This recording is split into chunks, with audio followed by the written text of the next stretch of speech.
Halo semuanya, kembali lagi di sini di Gopaten Podcast. Kali ini kita akan membahas mengenai organisasi bersama dengan Pak Muhammad Hatta. Halo Pak Muhammad Hatta. Halo. Apa kabar Pak? Baik. Pak Hatta, bisa cerita ke kita semua nggak sih Pak Hatta itu siapa dan dari mana Pak? Baik, saya ceritakan dari awal ya. Nama saya Muhammad Hatta, ya. Saya sekarang sebagai anggota DPR RI. Dan sebelumnya saya memang aktif di organisasi perangkat desa namanya PPDI. Jadi PPDI ini berdiri tahun 2006. 2006 itu saat itu keinginan para perangkat desa itu ingin mempunyai satu undang-undang tersendiri yang dimana fokus pada mengatur tentang desa. Oleh karena itu kepala desa dan perangkat desa bersatu mereka.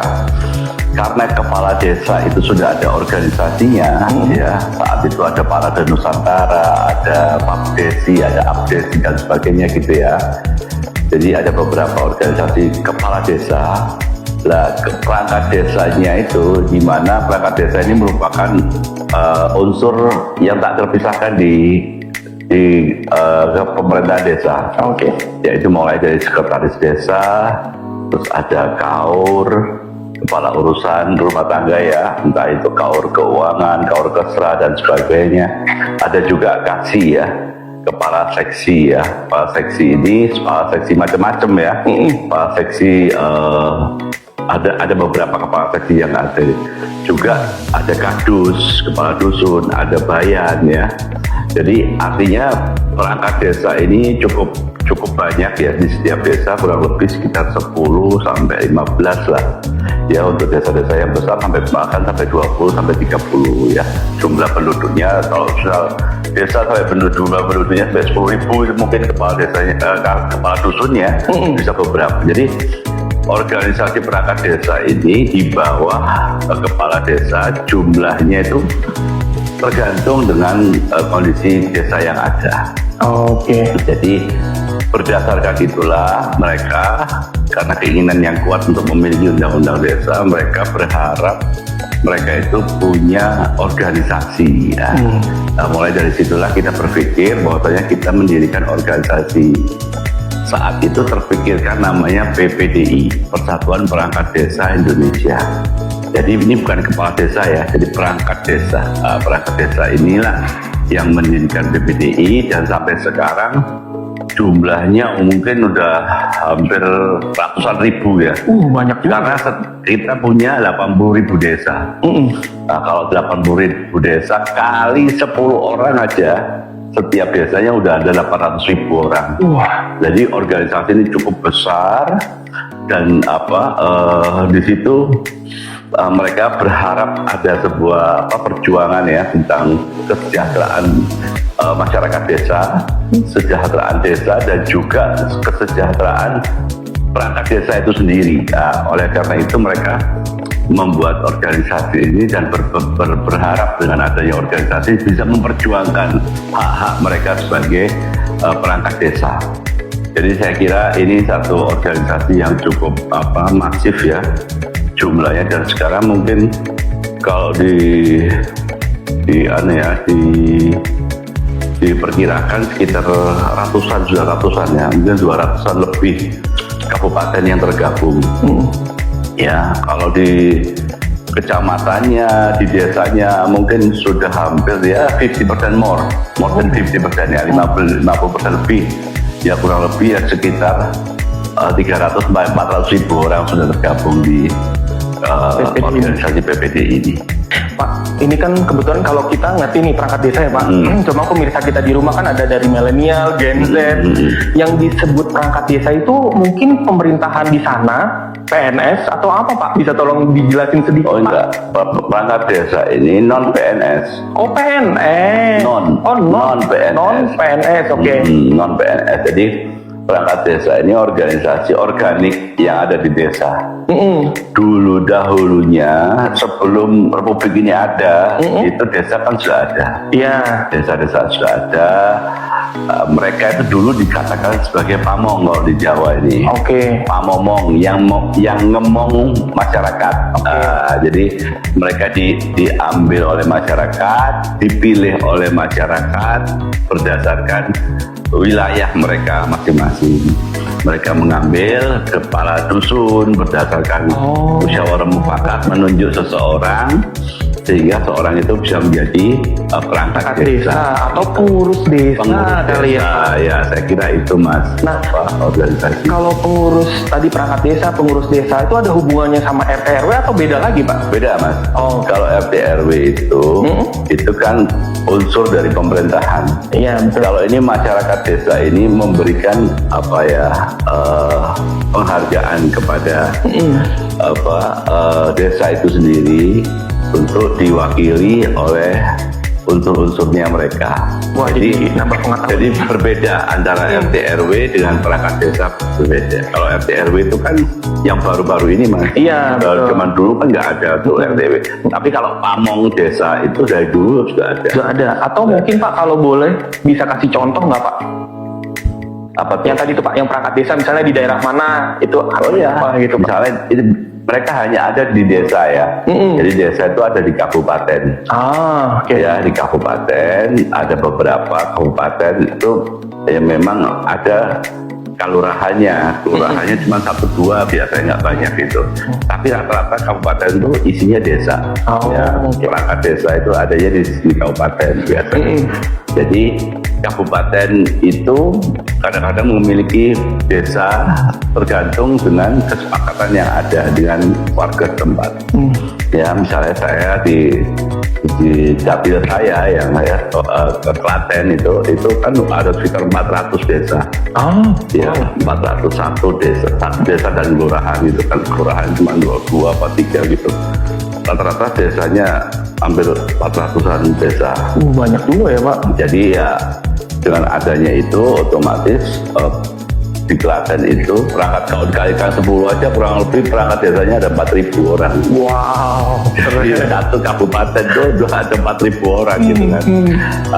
Dan belum lagi kabupaten yang lain yang besar itu perangkatnya banyak sekali. Oke. Gitu, saya kira itu Mas. Oke Pak Hatta, berarti organisasi ini kemarin Bapak daftarin mereknya betul ya Pak? Betul. Jadi kami mendaftarkan merek ini karena memang kita mengantisipasi ada organisasi-organisasi serupa yang muncul dan hanya mengganti di ujungnya aja. Misalnya ada PPDI Merah Putih, ada PPDI lain-lain gitu dan sebagainya. Itu menurut saya itu kan nggak fair ya. Betul. Jadi ada organisasi yang cukup bagus ketika ada dinamika di dalamnya organisasi itu tentang kepengurusan ya, pergantian ketua umum dan sebagainya. Yang kalah mendirikan organisasi baru dengan nama PPDI. Jadi menurut saya itu kan nggak fair. Betul. Jadi, kalau mau ganti aja nama lain gitu kan. Jangan bawa PPDI. Jangan bawa PPDI lagi ya, gitu lah. Oleh karena itu, atas kepedulian itu kami mendaftarkan diri untuk meregister ya istilahnya, mendaftarkan kepada pemerintah untuk mendapatkan hak merek ya, perlindungan ya Pak, perlindungan untuk supaya tidak ada lagi yang menduplikasi nama-nama PPDI untuk digunakan hal-hal yang tidak sepatutnya atau sewajarnya yang diinginkan oleh organisasi. Namanya bagus banget ya Pak, Persatuan Perangkat Desa Indonesia. Nah, kalau aku perhatiin itu kayaknya udah lama ya Pak. Dari tahun berapa tuh Pak? Itu berdiri tahun 2006 Mas. Wah, sekarang kita udah 2026. Udah 20 tahun ya, nggak kerasa itu. Dulu awalnya gimana Pak Bapak ngediriin persatuan ini? Ya karena ada kepedulian tentang desa ya, dan harapan mereka untuk mendapatkan satu undang-undang yaitu yang mengatur tentang desa. Kita berdiri tahun 2006, alhamdulillah tahun 2010 mulailah pemerintah meresponnya. Kami mendemo ke pemerintah, kita minta ke pemerintah menyampaikan aspirasi ya bareng-bareng gitu. dari mulai aspirasi yang soft sampai kepada demonstrasi dan sebagainya. Pokoknya pengen punya undang-undang sendiri desa itu. Oke. Alhamdulillah itu membuahkan hasil di tahun 2010 undang-undang itu bergulir. Ya, ketika saya masuk sebagai anggota DPR atas perjuangan kawan-kawan di PPDI ya, perangkat desa ini, kami mendapat kesempatan untuk jadi anggota DPR untuk yang periode pertama. Dan dengan itu adanya undang-undang desa mulai kita gulirkan di DPR. Alhamdulillah tahun 2014 undang-undang itu tercipta, undang-undang nomor 6 tentang desa. Wah, jadi hebat. undang-undang nomor 6 tentang desa. Jadi itu di mana desa itu mempunyai otoritas untuk mengelola keuangannya sendiri. Semacam otonomi desa gitu kan, di mana kurang lebih desa akhirnya bisa mendapatkan porsi dari APBN sejumlah kurang lebih sekitar 1 miliar rupiah. Wah, lumayan besar juga ya. Karena saat itu masih belum pernah terjadi. Jadi kalau desa itu membutuhkan keuangan finansialnya ya, mereka membutuhkan apa istilahnya ya, misalnya seperti mereka perlu punya sekolahan, mereka harus mengajukan proposal sebelumnya, mengajukan proposal ke pemerintah. Kalau disetujui ya dikasih, kalau enggak ya enggak gitu kan. Iya, betul. Itu menurut kami itu kan nggak fair gitu kan, sehingga mereka itu juga merasakan kue APBN dalam tanda kutip ya, kue APBN ini bisa dirasakan oleh masyarakat yang terbawah, yaitu masyarakat desa. Ya, berdasarkan undang-undang desa itu akhirnya mulai diaturlah tentang bagaimana desa mendapatkan hak-haknya dari APBN, juga masyarakat desa juga mendapatkan perlindungan dengan adanya undang-undang desa itu sendiri, di mana perangkat desa dan kepala desa juga diberikan hak-haknya, mulai diberikan hak-haknya sampai bisa dikatakan mendapatkan sesuai yang diharapkan, seperti itu. Oke. Itulah perjuangan PPDI dari mulai 2006 sampai bergulirnya Undang-Undang Desa tahun 2010 dan 2014 diundangkan, dan sekarang sudah direvisi ya menjadi Undang-Undang nomor 3. Jadi itu saya kira itu perjalanan panjang tentang PPDI sampai sekarang. Saya kira itu, Mas. Pak Hatta, kalau boleh tahu, pada saat Bapak daftar merek, kenapa Bapak memilih kami ketimbang yang lainnya, Pak? Jadi memang ada beberapa teman yang merekomendasikan ya, kita setelah direkomendasikan kita lihat-lihat di internet ya, dan kebetulan dapat websitenya kalian, perusahaannya Bapak, dan saya kira ini anak-anak muda yang cukup kreatif dan bisa dipercaya gitu kan, sehingga kami semangat gitu kan, kami senang gitu bahwasanya saya kira ini the right man yang on the right place gitu kan, saya tempat yang tepat untuk orang yang tepat gitu kan. Saya kira ini satu jawaban untuk komitmen kami bahwasanya ini memang harus didaftarkan, dan saya pilih perusahaan yang ada ini ya untuk sebagai salah satu harapan kami untuk bisa mendaftar di merek.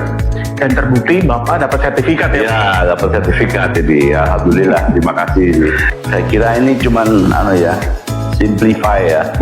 Karena saya tuh merasa kalau lewat jalur yang yang resmi itu agak lama ya, agak lama, dan saya nggak ada waktu terlalu banyak. Jadi karena sekarang zamannya udah online, saya dapatkan informasi yang cukup dari online, maka saya coba dengan online gitu. Alhamdulillah ini juga ada respon cukup baik ya, walaupun agak lama ini Mas, terus terang. Ini harus dikomplain ini pemerintah ini, jangan terlalu lama lagi lah.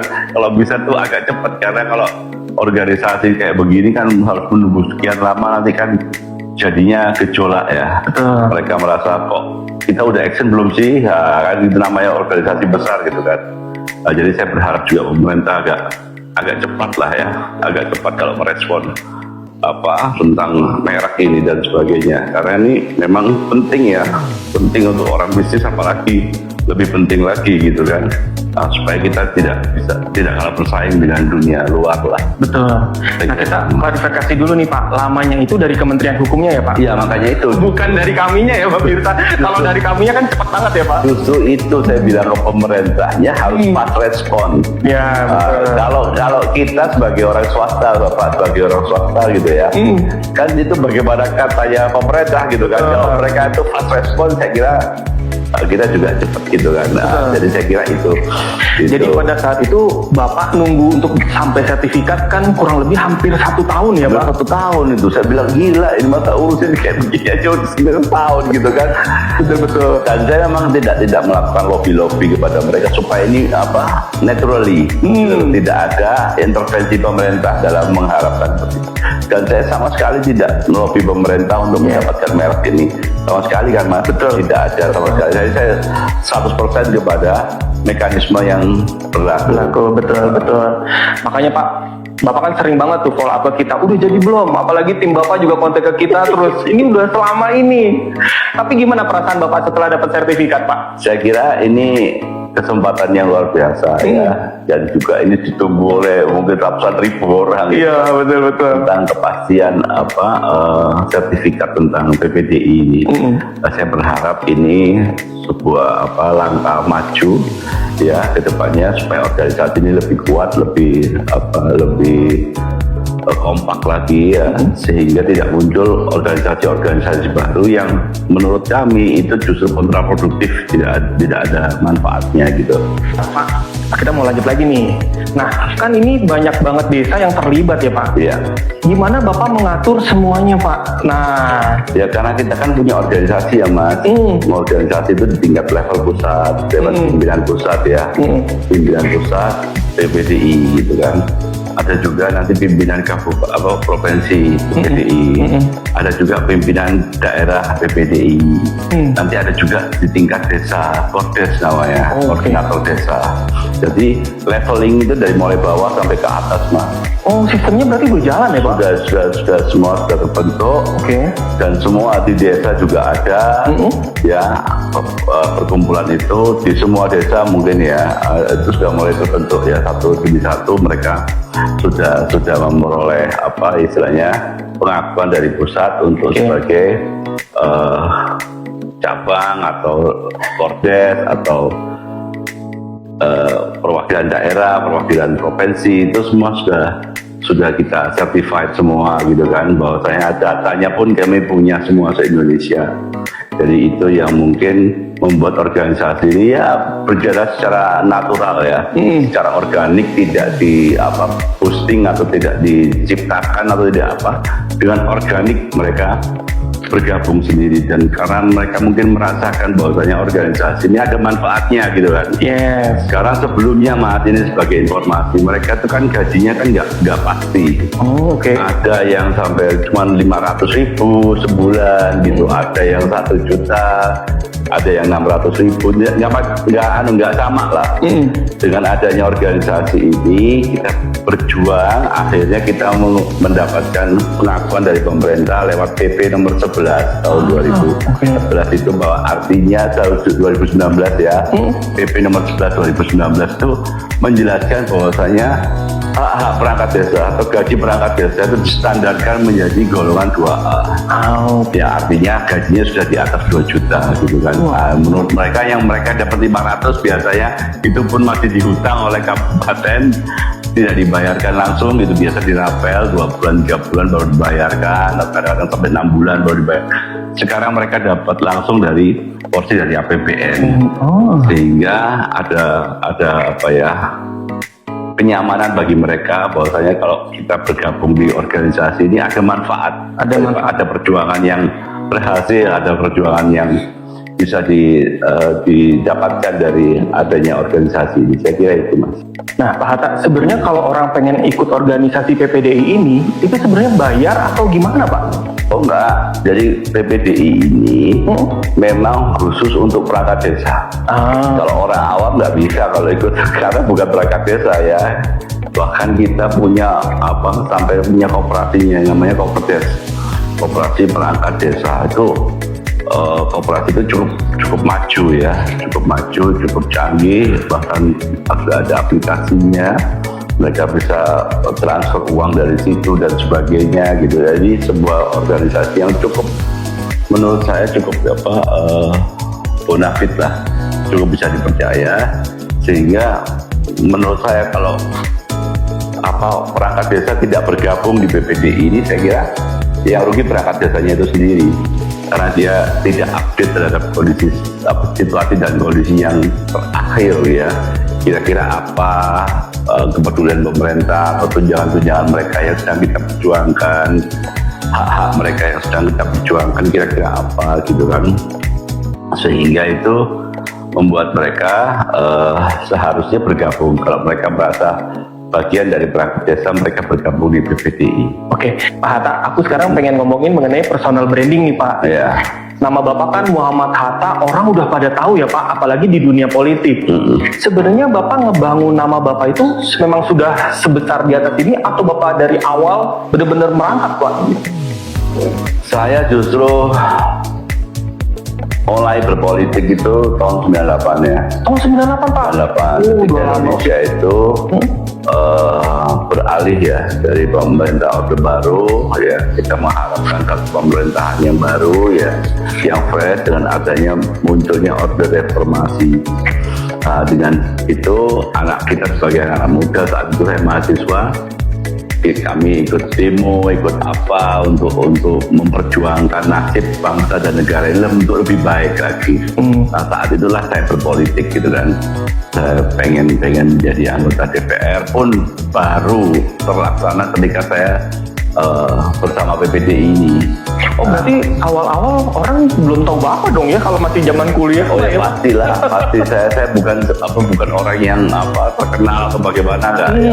Karena kita punya organisasi aja, ya organisasi ini mendukung kita, otomatis kan alhamdulillah kita bisa terpilih kan gitu. Kalau kita nggak punya basic pendukung ya agak susah ya untuk menjadi anggota DPR, itu agak susah. Kita harus punya basis pendukung, orang cocok dengan kita, ide kita, apalagi saat itu kita menggaungkan tentang undang-undang desa. Jadi sesuai dengan harapan masyarakat, mereka menaruh harapannya pada kami untuk memperjuangkan undang-undang desa gitu kan. Maka itulah sebagai komitmen kami ketika kami jadi anggota DPR, ya itu yang kita perjuangkan. Jadi ada take and give antara masyarakat yang memilih saya dengan saya sendiri sebagai anggota DPR yang memperjuangkan mereka di legislatif gitu kan. Oke, kan Pak, memang ini bukan pemilihan sih, cuma kan kita pengen tahu aja, mungkin bagi pengusaha di luar sana ya Pak, kan banyak banget tuh, nanti suatu saat kan ada pemilihan lagi. Cuma kadang-kadang kan kita lihat dari kemarin kan ada yang diterima, ada yang enggak ya Pak.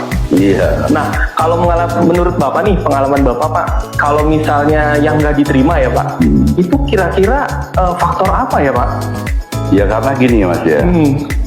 Saya sendiri selaku anggota DPR itu harus betul-betul berbasis pada keinginan masyarakat. Keinginan masyarakat itu yang Anda wakili itu apa gitu kan. Nah, ketika Anda berkampanye, Anda memperjuangkan visi dan misi kampanye kita sesuai dengan harapan mereka. Kalau mereka merespon, mereka akan memilih kita. Itu nggak bisa dipaksa itu kan. Iya betul. Mereka cocok, oh ini visinya cocok. Oh iya ini tentang desa. Oh iya kalau kita memilih dia akan perjuangan kita di desa. Iya. Jadi karena basis itulah mereka memilih kita gitu kan. Ya alhamdulillah, saya ini udah 3 periode Mas. Iya makanya Bapak 3 periode, bayangin pemirsa, dari fraksi apa Pak? Dari fraksi PAN. Wah, Partai Amanat Nasional. 3 periode Pak, keren. Ya kalau bersama-sama kawan-kawan PDI ya.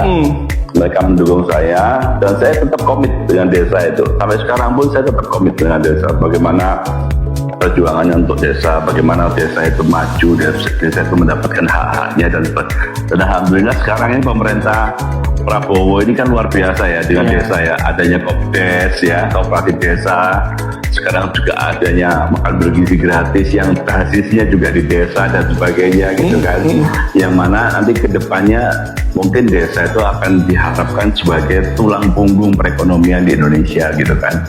Jadi tidak hanya berkutat di kota terus, tapi di desa juga tumbuh ekonomi baru ya, di mana itu menjadikan kekuatan ekonomi kita sendiri. Gitu. Oke, Saya kira itu. pada saat pemilihan kemarin kan orang yang memilih begitu pas buka foto, ada foto Bapak juga kan. Mungkin karena di pemilihan Bapak orang udah familiar, ya otomatis milih Bapak gitu kan ya. Betul. Tapi kan, mohon maaf nih Pak, kan banyak gosip juga mengenai serangan fajar ya Pak, kan bisa jadi melenceng tuh. Iya. Tanggapan Bapak gimana tuh Pak? Jadi gini ya, menurut saya ya, kalau kita nggak punya visi atau misi, maka kita pakai transaksional gitu. Oke. Kalau saya, basis saya tuh sudah tahu bahwa saya tuh punya visi dan misi gitu kan. Kalau dia milih saya, otomatis saya akan diperjuangkan nanti desa kita ini akan diperjuangkan gitu. Maka mereka memilih saya gitu kan. Saya juga santai aja. Kalau memang udah nggak dipilih rakyat ya udah gitu kan. Ternyata mereka masih memilih saya gitu kan. Artinya masih berharap, ada harapan besar yang ditaruhkan oleh masyarakat desa kepada saya sebagai anggota DPR. Nah, kalau misalnya buat yang baru Pak, ya kita tahu lah Pak, beberapa pengusaha kan ditawarin ya Pak, banyak masuk partai ini. Kalau Bapak enak nih punya organisasi. Tapi kalau misalnya dia yang nggak punya organisasi, menurut Bapak nih, dia tetap ikutan atau mendingan gimana Pak? Ya, saya kira kita nggak boleh apatis ya sama politik ya. Karena bagaimanapun politik kan segmennya kan banyak sekali ya. Iya betul. Seperti anak-anak muda sekarang juga itu kan harus punya perwakilan. Kalau enggak, nanti kalau anggota DPR-nya tua semua gitu kan, tidak bisa mewakili anak muda kan susah juga gitu kan. Iya betul. Kalau anak muda maju, membawa generasi ini mempunyai wakil di DPR supaya tahu kira-kira apa sih yang diperjuangkan gitu kan.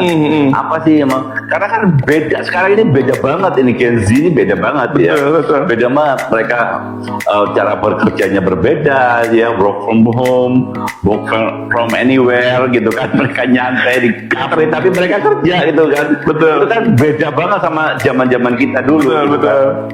Artinya apa? Ini perlu ada perwakilan gitu kan, supaya nanti ada yang menyuarakan di DPR sehingga itu bisa melindungi atau bisa mewakili minimal Gen Z dan kawan-kawan yang lain. Begitu juga kelompok-kelompok yang lain, saya kira gitu. Asal mereka punya kekuatan di DPR, punya perwakilan di DPR, maka saya kira itu perlu adanya kerjasama antara yang mewakili dan yang diwakili gitu kan, sehingga tercermin ya di DPR itu sehat gitu loh. Tidak transaksional semata gitu, tapi minimal ada visi dan misi yang dititipkan oleh pemilih maupun yang dipilih, saya kira itu. Nah Pak, pada saat pemilihan kemarin, ngomongin personal branding lagi ya Pak, kan kita lihat hampir di seluruh jalan terpampang Pak, spanduk, baliho, banner, kan Bapak juga ada tuh. Iya, sedikit sekali saya. Oh, Bapak malah sedikit ya Pak? Sedikit sekali. Tapi kalau kita lihat Pak, orang tuh banyak banget, apalagi dari partai Bapak kan banyak selebriti ya Pak. Tiba-tiba jalan biru semua, gitu-gitu. Nah, sepengaruh apa Pak untuk yang baliho, spanduk di jalan itu kalau menurut Bapak Pak? Dari pengalaman yang kemarin Pak? Ya karena apa? Mereka tuh nggak punya teladan gitu ya. Dan organisasi-organisasi yang ada itu mungkin tidak sampai memikirkan tentang politik. Bagaimana mereka punya perwakilan di DPR, sehingga munculnya artis, munculnya selebritis itu yang dianggap oleh masyarakat sebagai mewakili karakter dia. Ya. Oh, ini masih muda seperti Farel Bramantya ya. Wah, anak-anak muda seneng dong, gitu kan? Fansnya kan banyak dia. Dia merasa, oh ini dia, ini bisa mewakili saya deh. Jadi karena itulah mereka terpilih gitu kan. Saya kira orang warga biasa juga bisa seperti saya gitu kan, yang basisnya bukan seorang selebritis, bukan seorang public figure gitu, tapi karena saya bersama-sama mereka untuk membangkitkan semangat mereka untuk memperoleh hak-haknya di Republik ini, sehingga mereka menaruh kepercayaan kepada saya untuk sebagai anggota DPR, saya kira itu. Nah, berarti Pak, meskipun lawan kita pada saat itu artis, berarti kita nggak usah terlalu khawatir ya Pak. Nah, Bapak sendiri personal branding apa yang Bapak terapkan pada saat itu Pak? Pada saat Bapak 3 periode atau yang kemarin deh Pak? Bapak menonjolin diri Bapak sebagai apa Pak? Kalau saya kan memang dari awal personal brandingnya itu tentang desa itu aja. Oh. Saya itu orang yang memperjuangkan tentang desa gitu kan. Oke. Jadi ya karena orang-orang desa itu sepakat dengan saya, akhirnya mereka menyampaikan ke masyarakat bahwasanya Pak Hatta ini nanti berjuang untuk kita loh, untuk kesejahteraan kita di desa, untuk kemajuan desa kita dan sebagainya.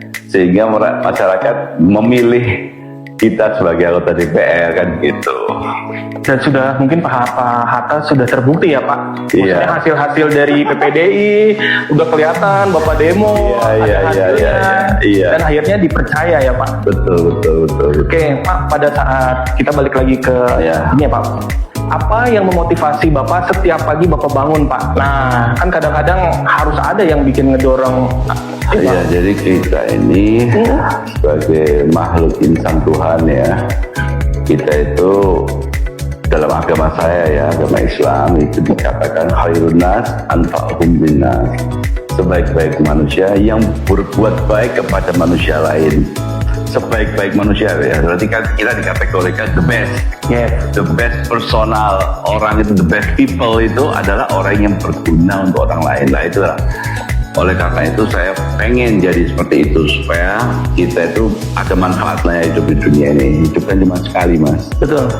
Jadi kita pengen hidup sekali ini bermanfaat untuk orang lain. Supaya kita juga nanti di sananya juga enak gitu kan, dapat penghargaan juga dari Tuhan Yang Maha Esa, orang yang kita sesuai harapan kita gitu kan. Kita sudah berbuat baik pada orang lain, walaupun saya tidak digaji oleh perangkat desa, tapi saya sudah berbuat baik untuk mereka, berbuat baik untuk orang-orang desa gitu kan. Nah, komitmennya mereka memilih saya dulu di DPR yang gaji negara gitu kan, dapat fasilitas itu pun negara. Kita nggak tahu gua untuk kampanye mau digaji berapa, ini kita nggak tahu, nggak pernah terpikirkan gitu kan. Nah, karena kita mendapatkan apresiasi dari kawan-kawan di DPR, gaji, fasilitas dan sebagainya ikut DPR gitu, ikut-ikutan aja Mas.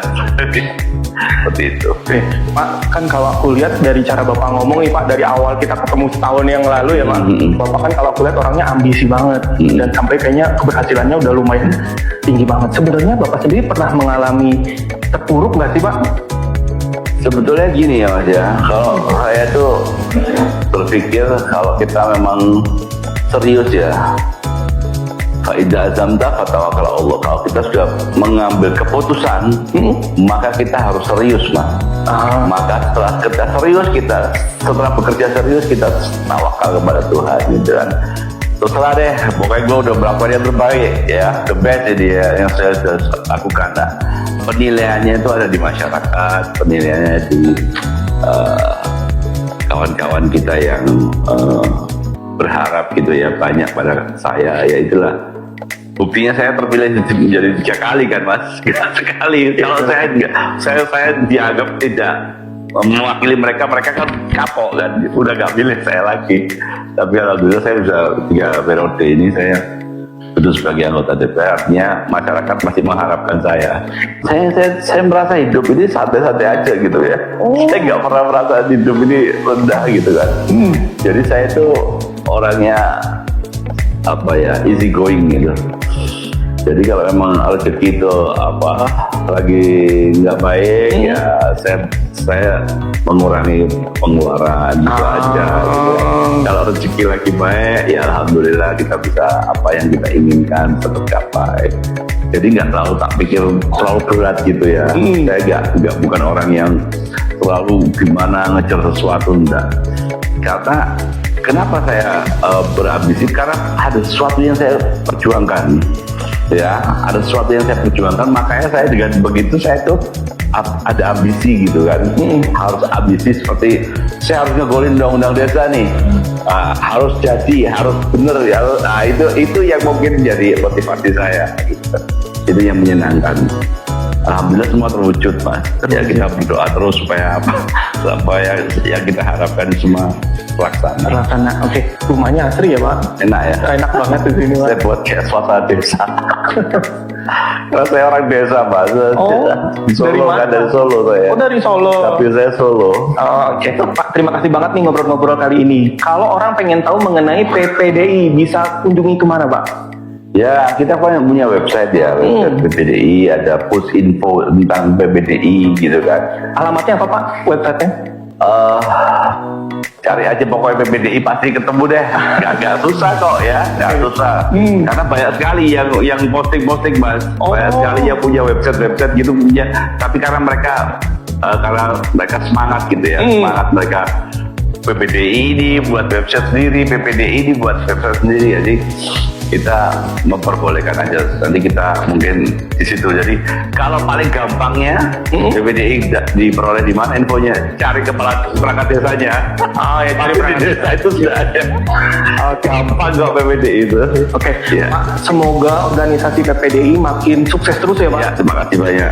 Pak, terima kasih banget nih ngobrol-ngobrol kali ini. Kalau orang pengen tahu mengenai PPDI, bisa kunjungi kemana, Pak? Ya, kita kan punya website ya, website PPDI, ada push info tentang PPDI gitu kan. Alamatnya apa, Pak, websitenya? Cari aja pokoknya PPDI pasti ketemu deh. Gak susah kok ya, gak susah. Karena banyak sekali yang posting-posting, Mas. Banyak sekali yang punya website gitu punya. Tapi karena mereka semangat gitu ya, semangat mereka. PPDI ini buat website sendiri, PPDI ini buat website sendiri. Jadi kita memperbolehkan aja. Nanti kita mungkin di situ. Jadi kalau paling gampangnya PPDI diperoleh di mana infonya? Cari kepala perangkat desanya. Oh ya, cari Di desa itu sudah ada. Gampang kok PPDI itu. Oke, Ya. Pak, semoga organisasi PPDI makin sukses terus ya, Pak. Ya, terima kasih banyak. Sampai ketemu di tayangan kami selanjutnya. Terima kasih.